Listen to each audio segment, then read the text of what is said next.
Hey cats and kittens, hey, Big Ed here. I wanted to talk to you a little about the new Line 6 Helix, HX Stomp, HX Stomp XL, blah, blah, blah, blah, blah, firmware, because it's kind of blowing my mind. Now, I'm sure you've seen dozens, if not hundreds, of other videos about this, so I'm going to try to keep it as short as possible. But I think there are some things that aren't being discussed in the fervor and the excitement, which is all well due because it is amazing. But I've dug in deeper. I've bought my own presets from other people because I respect what other people do immensely. I've often been left wanting when I've bought some preset packs, and I'm going to create a preset pack of my own, which I will share in the future. And I think there's a few things we need to discuss. So let's get to it and talk about some of the cool things. The cool things are, and I'll pull up the HX edit on the screen. When I first adopted HX Stomp, which is I think when it came out 5 or 6 years ago, I was a little bummed because there were only 6 slots for effects or amps. Now there are 8, and there's been 8 for a little while. That's super exciting. I originally got rid of my HX Stomp because it was limited to only 6, and I do quite a lot of traveling.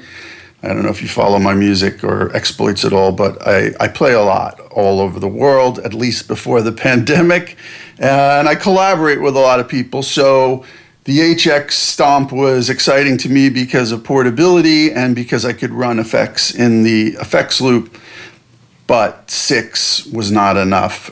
8, beautiful. 9 would be amazing, but 8 is enough, at least for now.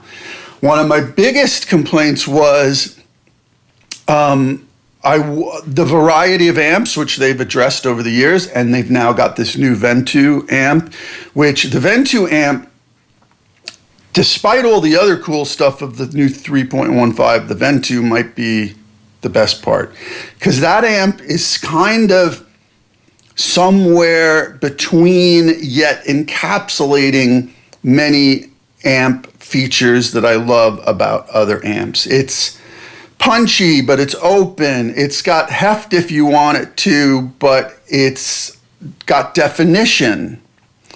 It can be growly if you want, but not too growly. It doesn't get fizzy-tizzy like some high-gain amps. And it's got a real natural quality to it, and I like that. What I like most, because I play electric guitar, I play acoustic, but I also play a lot of lap steel. And with the lap steel, it's really crucial to have clarity, because you can get this low mid hump like you can get with regular guitar as well. But when you get too much of that, you're just becoming a mess in the mix, especially around a lot of other instruments. So the Ventu really addresses that for me. One other really cool thing that I enjoy is the new effects, particularly the Tessellator and the ratchet. They are things I've been asking for a long time, because, I mean, it's digital emulations. Why can't you do a digital glitch pedal? I loved the Cosmos, but that's not really what it was designed for, I don't think, but it did it well. This does it even better. Either one of them. The Tessellator has a lot more parameters that you can tweak to your heart's delight. Let's see. So let's just jump into that. So right now I'm running the Ventu. Let's go to. I'm running in stereo, and I'll get there in a minute because I do have some wet-dry patches. This particular patch, which I'm calling Ventu Glitch WD Wet-Dry,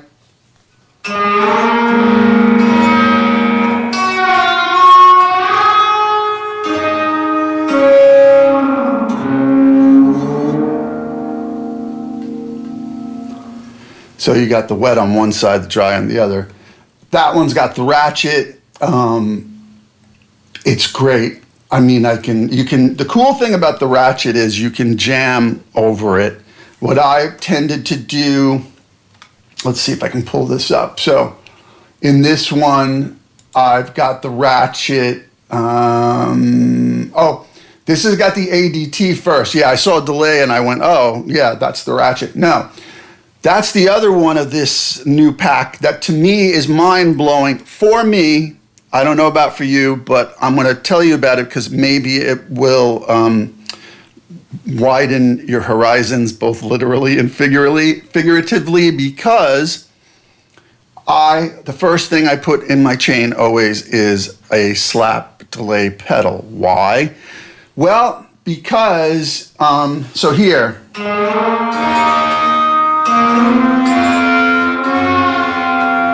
That's with it. Let's take it out.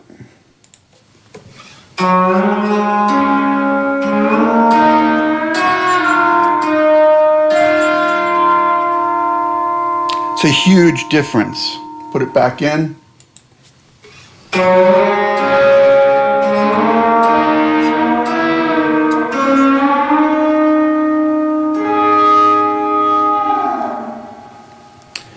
It's a glorious thing. So it's giving you some width. Yes, it's giving you some slapback, which to me, by the way, as a reverb junkie, it adds to my reverb experience later on down the line. So the ADT is amazing. My settings, you can see on the screen, if there's not too much glare, I've got it at 6 milliseconds on delay 1 and 91 milliseconds on delay 2. I'm basically going for slapback and width, and that's so where I would normally run a regular delay, say 90 to 100 milliseconds first in my chain. Here I get to do that, but I also get to add some width with the 6 milliseconds offset, and I get to add wow and flutter. I get to add a touch of saturation. Be careful with the saturation on this. It'll start affecting your amps and overdrives unless you tailor those to these, which is what I did. But still, a little goes a long way with the saturation. I know when I had a I had a Strymon Deco pedal, I was using more saturation with that pedal than I was using here. So that's something to be aware of if you're coming from the Strymon Deco and you want to use this in the same way, which it basically, I assume, is modeled off of. Watch the saturation. I've got one channel, the shorter slap channel, the 6 millisecond, a little more saturated than the 91 milliseconds. So that's kind of important to know, but you've got mod rate, level, etc., etc. But let's go to the ratchet. So the ratchet, I found best to pull down the level because there's no mix. You've got mute all, dynamic kill, and normal. I've got it in normal, and I'm using is 363 milliseconds capture time. I had to pull down the FX level to 6.3 to make that work for me, so I could play over it. And now I'll turn around and click on the pedal and show you.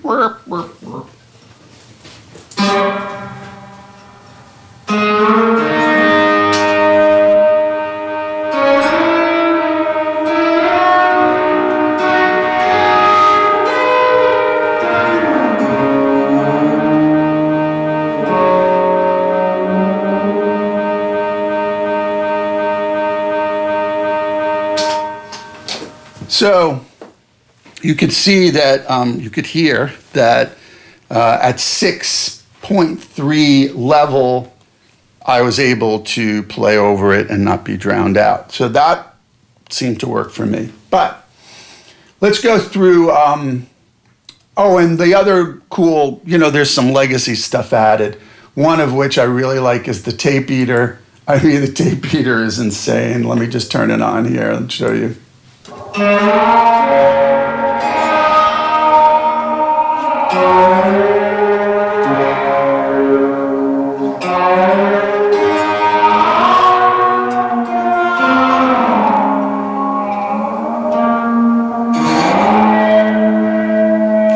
It's just insane.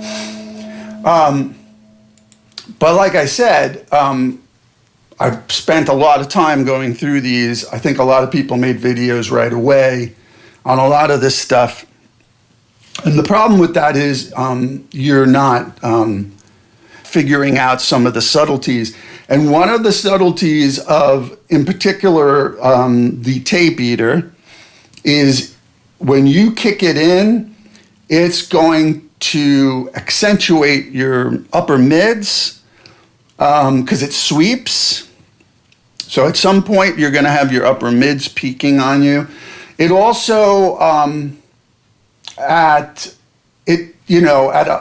got it at 100% mix, but I had to pull the level down 6.3 dB because at level at 0, it was just, to me, was changing my gain structure, my level way too widely for my taste. So I pulled that. This took a lot of playing around with, which you will do if you have an HX Stomp or a Helix or whatever. Take your time, and that is really the theme of what I want to put forward today. Take your time. Those of you who have been using these devices for years and years and years probably know this, but those of you who might even, get your sound, go out and gig, and you're happy with it for years, take your time.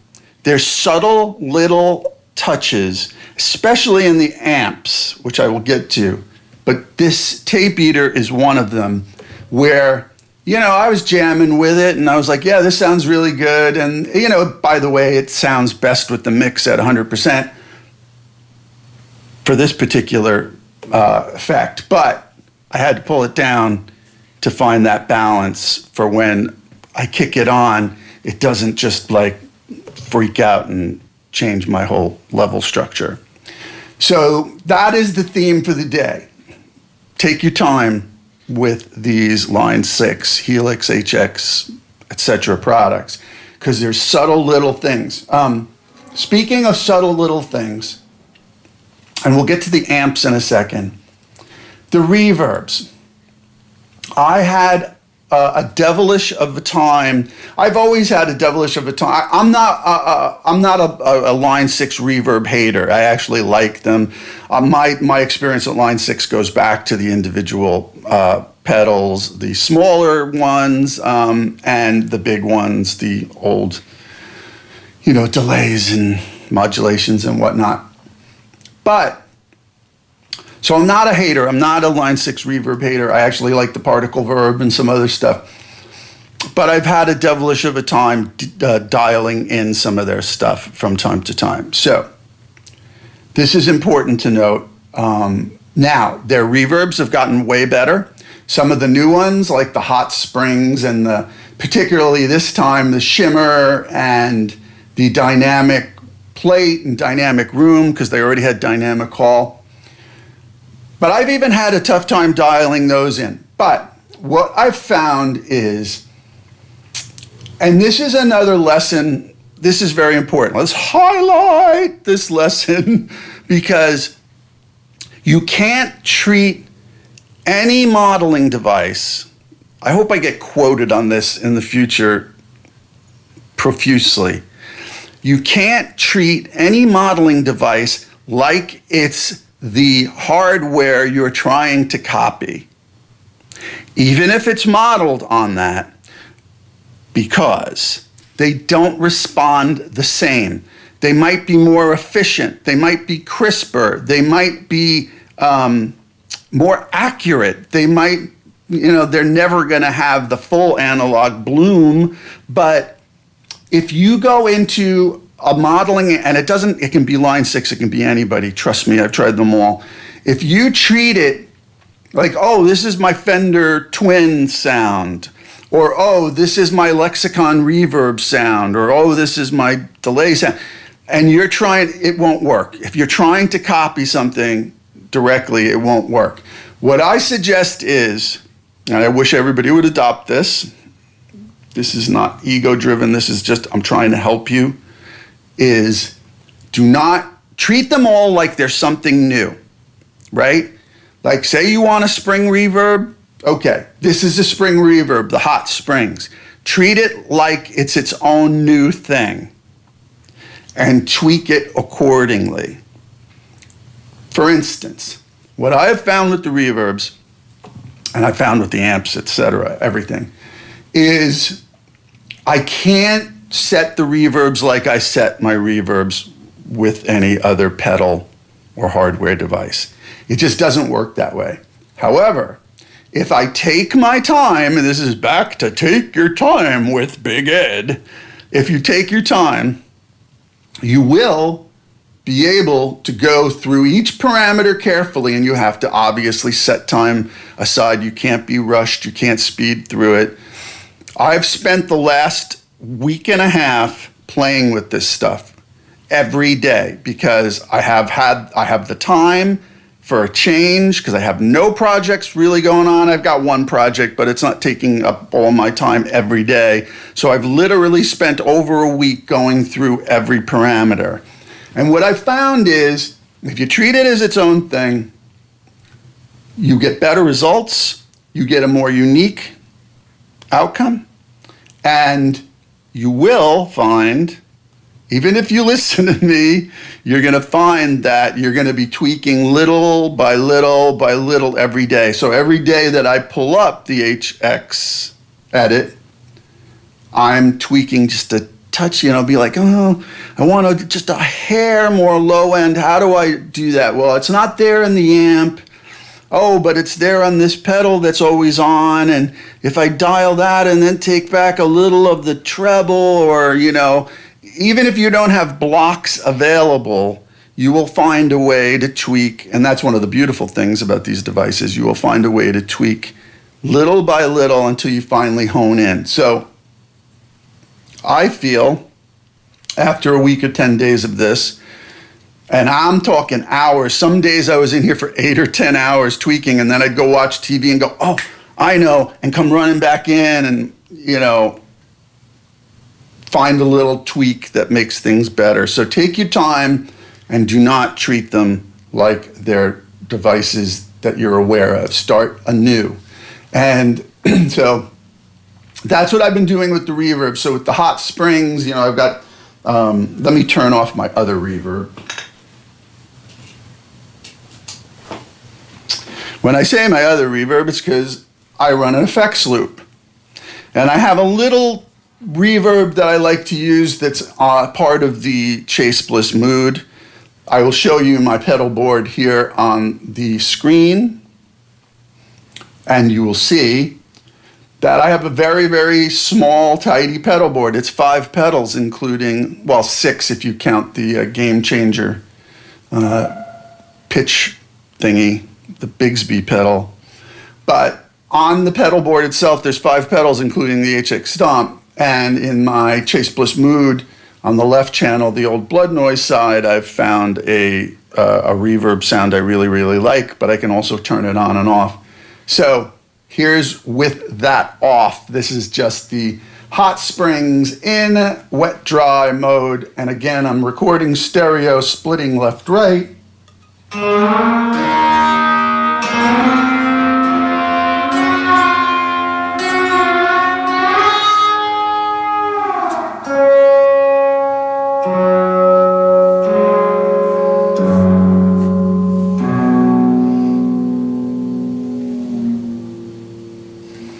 Right, so now I really like that spring sound. Does it for me. I'll open up, let's see, here's this is a mono patch. This is not wet dry, but this is the Cave, which I really love the Cave out of all the Legacy. You can dial in the Cave to sound really, really good. I've got like a 8.8 seconds decay, a 50 millisecond pre-delay. I'm low cutting. This is another tip, by the way. I'm low cutting at 500 hertz. I'm high cutting at 6.6 hertz.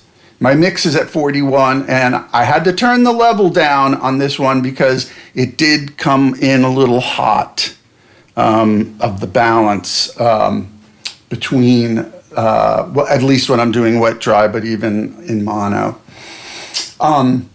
Let's talk about the low cut and high cut. This is a perfect example of do not treat it like another device. Now, in post-production, it's known as the Abbey Road trick. You've probably heard a lot about this by now. We've been doing it for years in the studio. I learned it from Bob Olson from Motown, who I've worked with for over 20 years.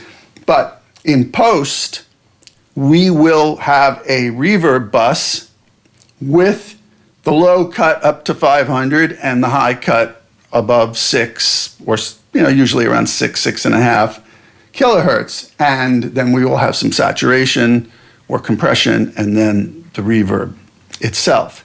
And everything would be sent to that. And it's a glorious sound. It's what they used to do at Abbey Road. They did it at Motown, et cetera, et cetera. Because it's not that those tones below 500 or above 6K are not getting through. They are.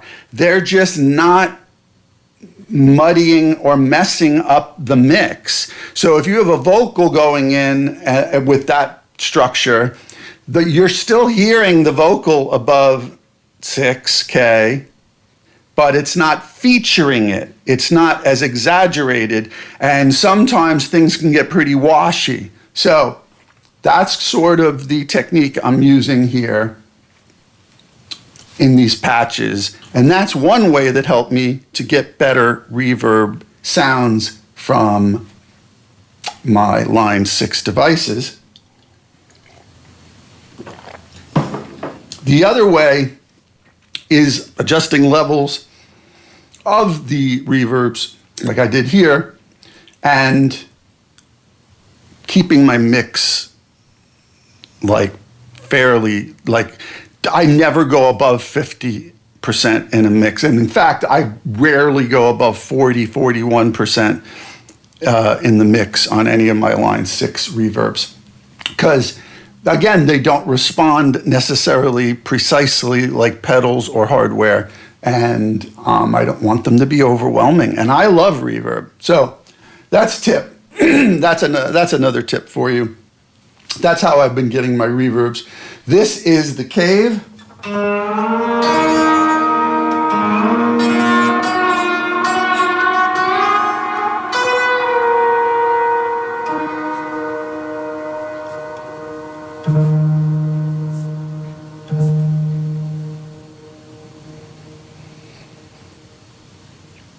Listen to that, it's glorious. It's really great.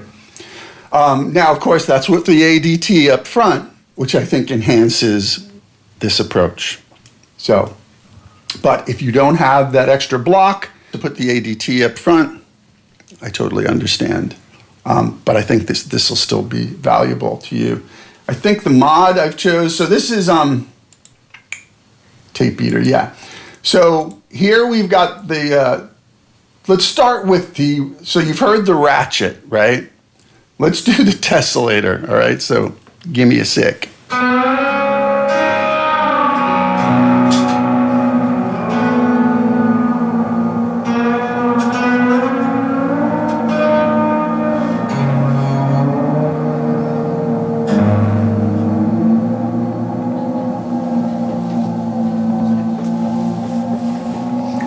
So, Tessellator, right?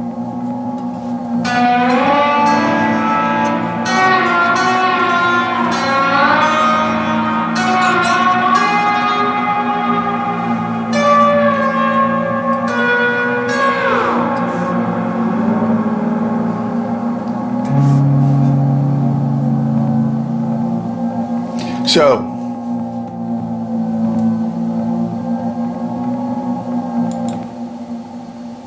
that's crazy. So the Tessellator, I did have a preset with the pitch, and what that would do would be like, so it'll step through the pitches. In this case, my pitch was -6, but the speed is 91%. Now, be careful with this. Again, small changes. I went down to 84% in the pitch and 67%. And it was getting too wacky and almost unmusical. So those are things to be aware of. In the pitch, it was actually kind of cool because you could do a sequence. Let's see if we can try that. Let's switch it over to pitch. And we'll try a little sequence, see what happens.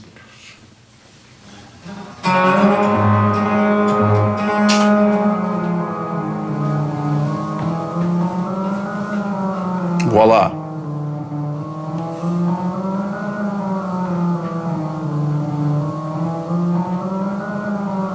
So, that's that's an 8-step sequence with -6 on the pitch.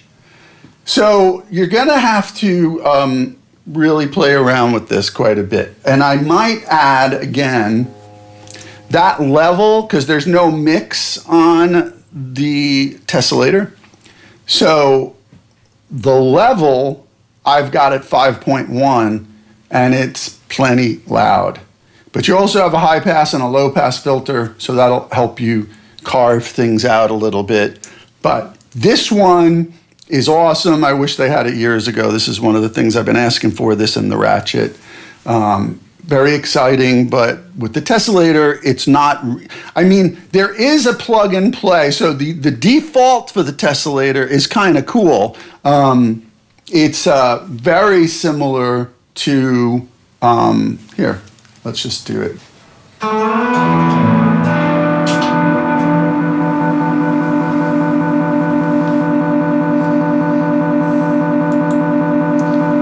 So that's the default position of the Tessellator. Again, level.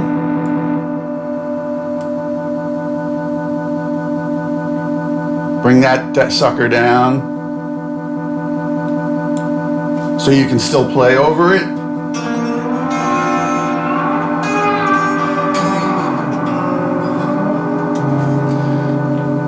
Even if you're going to need to pull it more. You know what I'm saying? So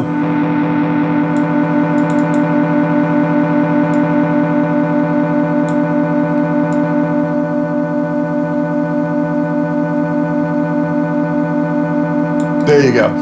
So what I was pulling the level instead of the effects level.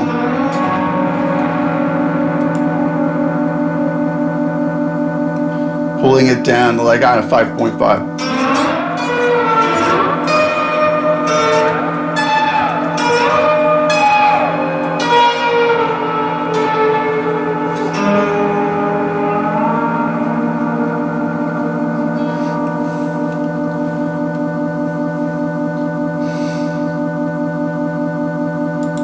So there you go, right? Like the default's kind of cool, but it can get really annoying. So that's why I decided to make it speed and bring a little movement into it. But the pitch is cool too. Again, we're back to take your time with this stuff because it's, yeah.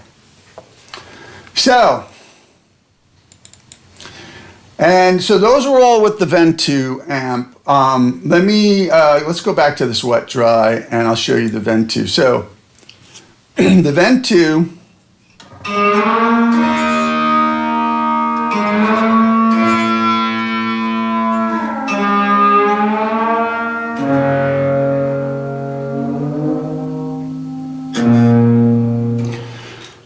so here's what I'm going for with amps, especially with lap steel. I'm sorry, I can't really, my keyboard is here and my mouse, my upright mouse, because I have an elbow issue, is right here. So I'm trying to play as much as possible, but I just can't let loose or else stuff will start tumbling, so forgive me. But, okay, before I digress, what I'm looking for with amps is clarity. So here is my bar straight across. Check this out.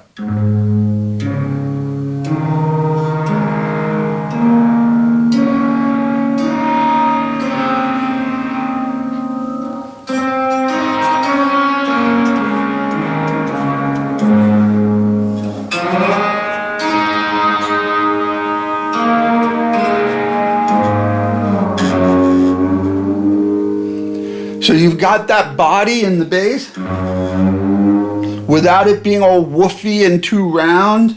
I'm getting definition from each string.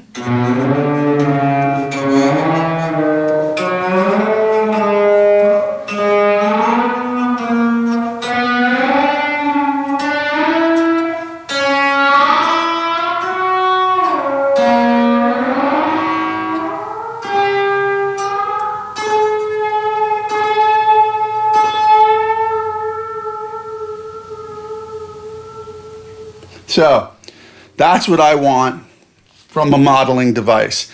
You can't really get that from an amp without a lot of experimentation, but really EQ going in and out. Honestly, I mean,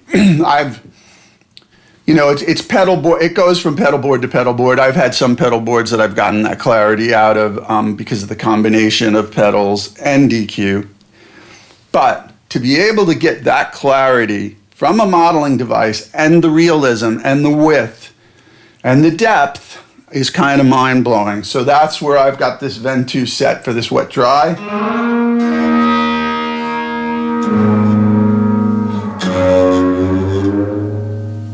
To me, that's amazing. I mean, so, and like I said, I'll be sharing all of these at some point. I'm going to be putting together a pack of like 20. I think I've got 12 or 14 done, and I'm going to put together a pack of like 20 of my own. Some started with other people's presets, but most of them I started by myself because I was, like there was some cool stuff. So I got some cool stuff from buying other people's presets, but I'm not crazy about the way some people dial in their amps or their effects, really. So, and everybody's like that, right? You're gonna want to do something different from me. But I think what I will be able to afford you is a really good bass to get a lot of clarity out of your sound, a lot of definition, and enough heft so that the little tweaks you make will be cool. With the Ventu, I mean, I've increased the depth quite a bit, which is really like the bass control, supposedly. I've turned the presence down to 1.1, the mids at 5.7, the HP filter, which I feel is key for this amp, at 6.5. That made it a lot more realistic to me. The drive on this particular patch is only at 2.7, but I've got some that are less, some that are more. I turned the sag down a little bit. No, I turned the sag up a little bit, the hum down a little bit, and ripple stayed the same. Bias, I went up just a hair, and the bias X, I left about the same. And I think it's great. It's very, very exciting. Now, with these patches that I will be putting together, these presets, I always have, well, not always, some of them I didn't put an FX loop in, and some I didn't put a volume pedal on the expression input in. I tried to program presets up and down with a separate switcher while still having the expression pedal working. And in the past, you could do that. And this is a caveat, by the way.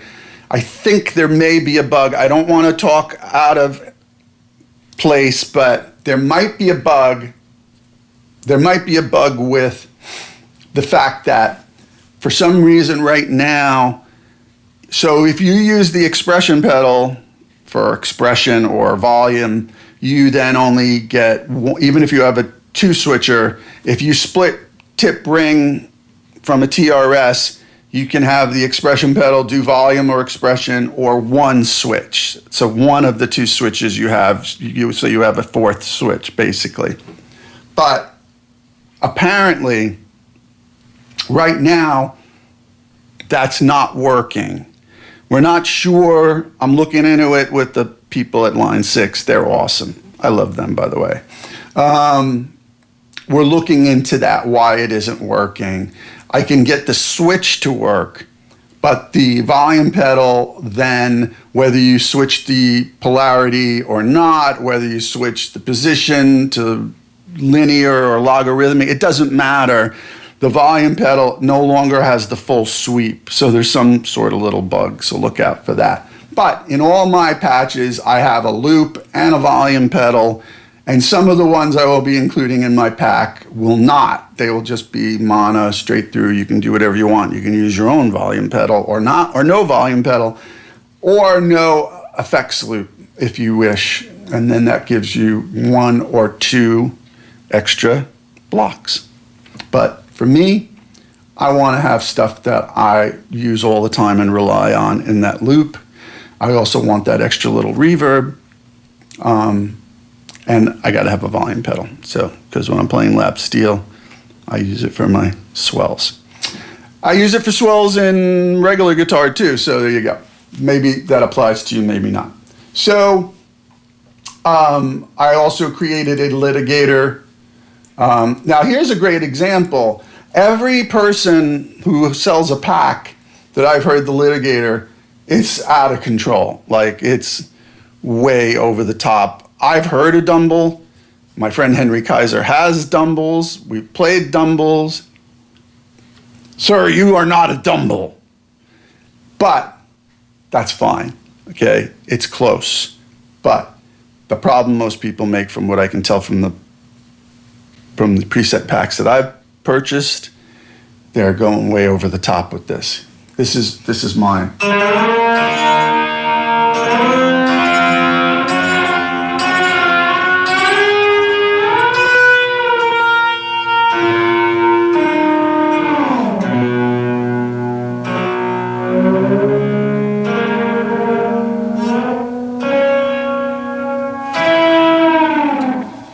Okay, you can go dirtier than that. You want to make one of the switches kick the drive in further? Great. Here, let's turn the drive up to like 5. I've got it at 3.3, right? Let's go up to 5.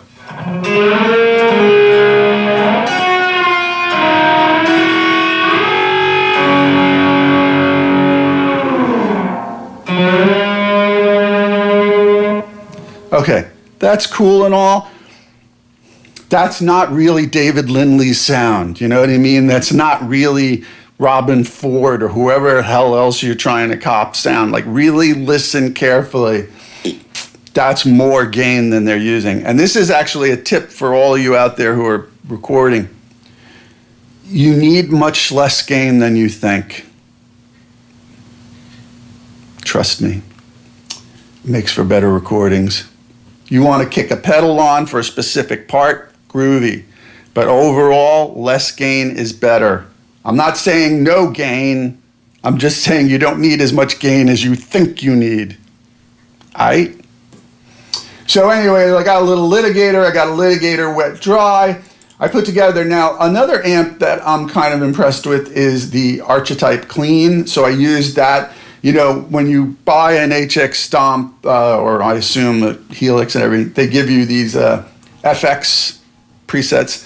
And they had this one called the Microcosms, which was, I assume, trying to be based on the Microcosm Petal, which is cool. I made it betterer. So this is with the Archetype Clean and a 12x12 interstate cab.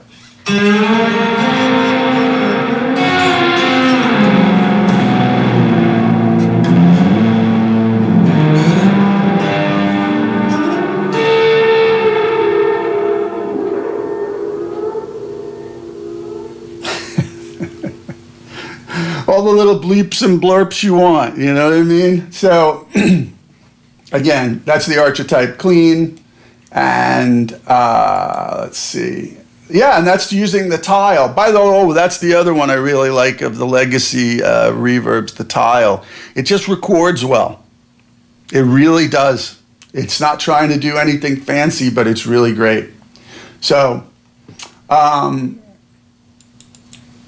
this is again, the Ventu again with a dynamic hall.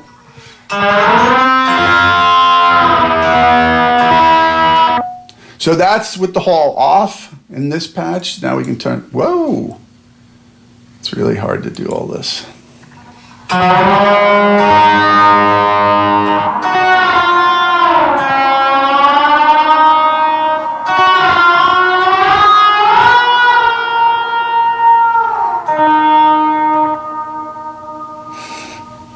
It's kind of beautiful, you know what I mean?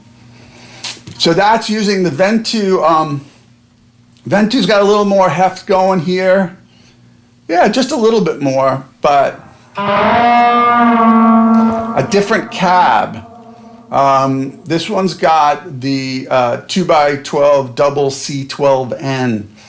And you know, and that's another thing, as you probably already know, but if you haven't explored, changing mics, changing positions, changing a little bit of early reflections, changing cabs, trying IRs. By the way, here's my feeling on IRs. I own a ton of IRs. I bought the entire Celestion collection. I've bought collections from a dozen other places. IRs are great. They take up an extra block, of course, as would a cab if you switch the cab. But they take a little love. They take a little tweaking to be done properly, to work properly. And it's kind of an endless dive of going through hundreds and hundreds and hundreds to find that one perfect thing and then tweak it. It's worth it, but it's kind of a rat hole. And the reason I say that is I've talked to the Line 6 people about this. They've worked really hard. I know these people. They're good people. They've worked really hard to match the right cabs with the right amps. Now, that doesn't mean you always have to choose what they've picked, which is why they give you choices and options. But they're tailored for their software. And I find that when you get into some IRs, you really fall down a rat hole and waste a ton of time. It's not that I haven't found few. And in my pack, when I put my pack up, I'm going to put some IRs that I've put together myself that I like, but there are only going to be 3 or 4, and that's out of hundreds. So my 2 cents. So anyway, yeah. So that's that, and I've also got a deluxe. This is just a real straightforward.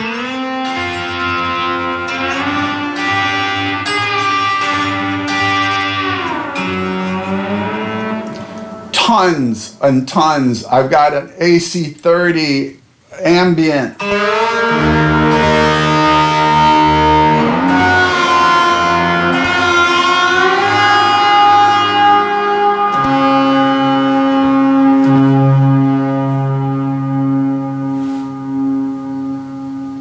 That's pretty freaking glorious. So anyway, so I don't want this video to run on and on and on. I'm going to stop here. But the main lesson is, oh, and I have a custom IR in this AC30 ambient. I just want to make the point that, like, take your time. The new Ampeg chorus is amazing. The new opto compressor is amazing. It's a slightly different flavor compressor than what they have already. I tried it on a bunch of different things. I really liked it, especially on acoustic instruments and bass. It's fantastic, but I still kept going back to the LA comp and the deluxe comp most of the time for what I was programming for this video and for these presets. But it's really good. So the new opto comp's good. All the new stuff is really, really great, especially the Ventu. The new reverbs are great. The dynamic room and the dynamic plate, highly recommended, but just like try my tips to see if you don't get a better result out of that. And in a couple of weeks, I'll be putting up this preset pack, and I think you'll dig it. It'll at least give you a starting off point, and you can get rid of the FX loops and the volume pedals in my patches. If you don't like that, that's cool. And then you've got a couple extra blocks to put stuff in there. Some of the new other legacy stuff they put into this new update are fantastic. I mean, come on, for a 6.5-inch as I have with the HX Stomp, little box to do all this stuff, have effects loops, be able to use expression pedals and sound this good and get this much clarity, it's kind of a no-brainer. So cheers to line 6. If you have any questions, anything I didn't cover, I'm going to try to edit this down as short as I can. But please ask. Put them below. I'll do a follow-up video to help if I can. All right? Thanks.